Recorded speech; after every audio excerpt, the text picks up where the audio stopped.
The waste of the week goes to the State Department for funding China's surfing community, and Chicago public school teachers pushing remote learning despite billions of dollars dedicated to opening schools during the pandemic. Adam Andrzejewski of OpenTheBooks.com joins us right now to break it all down. Happy Friday, Adam.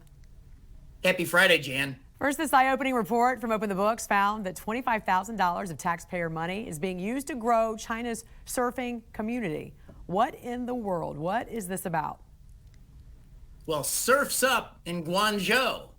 Where? That's China. Our tax dollars are funding surfers in the South China Sea. Now, Jan, I want to put this grant in perspective. This week alone, 39 military fighter jets flew past Taiwan in an effort to intimidate that country. Fighter jets from the military in China. And yet the State Department, our State Department's using taxpayer dollars to fund grants to the surfing community in the South China Sea. So out of touch. And here's some points listed on the grant, because I was looking at this, because I was trying to figure out what the purpose of this was for, right? One surfing clinic, environmental protection and climate discussions, video addressing local ocean communities and climate change, and 1 million views on Chinese platforms. So there will be this chorus of some who will try to justify this. But the bottom line, Adam, is why are we giving any money to China, period? Well, absolutely. We reached out to the State Department for comment, and Jan, tellingly, no response. Look, the devil's in the details on this grant.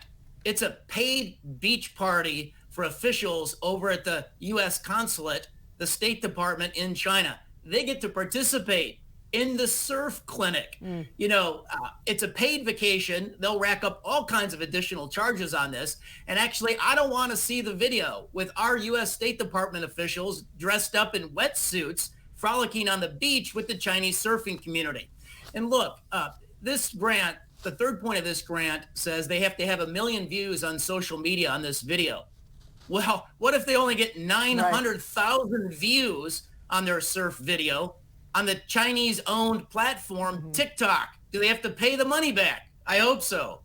Earlier this month, Chicago public schools were closed because the teachers union did not feel it was safe. It was quite the battle between the mayor and city leaders. But perhaps the biggest question that even the president asked was, what happened to all the money given to these schools to help them open safely? Well, it was a tremendous amount of money. All of that money, $2.8 billion, was supposed to keep the schools open, but nobody told the teachers union. And Jan, these teachers already make a lot of money. According to our data at OpenTheBooks.com, on salaries and benefits, they earn $110,000 a year. Yet they held the students hostage and wouldn't go back for a week at the start of January when Omicron was peaking. And $2.8 billion, I'm just trying to wrap my head around that. I mean, that's just for Chicago public schools. So where did all the money go? What did the school system do with those allocated funds?